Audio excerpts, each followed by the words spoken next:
Entre la mi-juin et la mi-septembre, la petite ville de Guérande en Loire-Atlantique vit au rythme de la récolte du sel. On trouve ici plus de 2000 hectares de marais salants. Les paludiers ont façonné ce paysage unique au monde sur un sol argileux qui offre des qualités d'étanchéité nécessaires à la réalisation des marais salants. Depuis plus de 1000 ans, la saline ressemble à un labyrinthe avec différents bassins aménagés dans l'argile.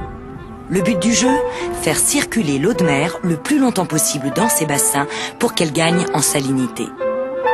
Tout le talent du paludier consiste donc à effectuer de minutieux réglages de niveau à l'aide de planches en bois ou en ardoise qui font office de petites écluses. Lors des grandes marées, l'eau va s'engouffrer dans les étiers.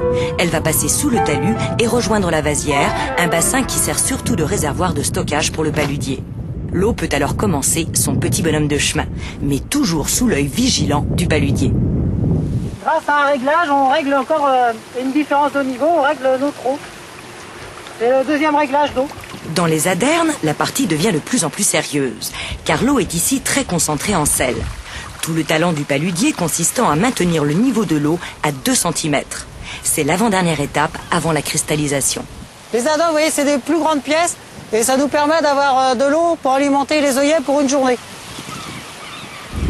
Car c'est ici, dans les œillets, que la partie finale va se jouer. Chaque œillet est délimité par de petits ponts d'argile. C'est à cet endroit précis que le paludier va pouvoir remonter son sel à l'aide d'un outil traditionnel, le lasse.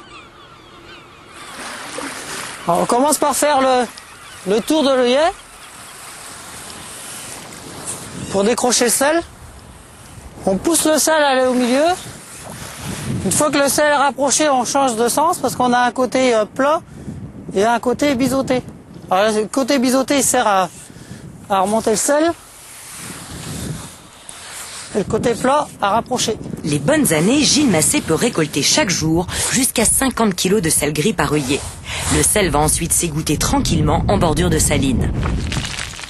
À la fin de la saison, le paludier transportera toute sa récolte dans une réserve à sel traditionnelle appelée la salange. Alors là, vous voyez, c'est l'endroit où on stocke le sel. Là, il y a à peu près pour 1 an et demi, 2 ans de stock, quoi, pour un paludier qui fait une 50aine de marais. Mais la plupart du temps, les paludiers emportent directement leur sel à la coopérative. Là, il sera tamisé, trié, calibré et empaqueté sans subir aucune transformation. Mais à Guérande, on ne récolte pas que le sel gris. Depuis quelques années, c'est surtout la fleur de sel qui est très prisée. Elle représente le caviar du paludier et du gastronome.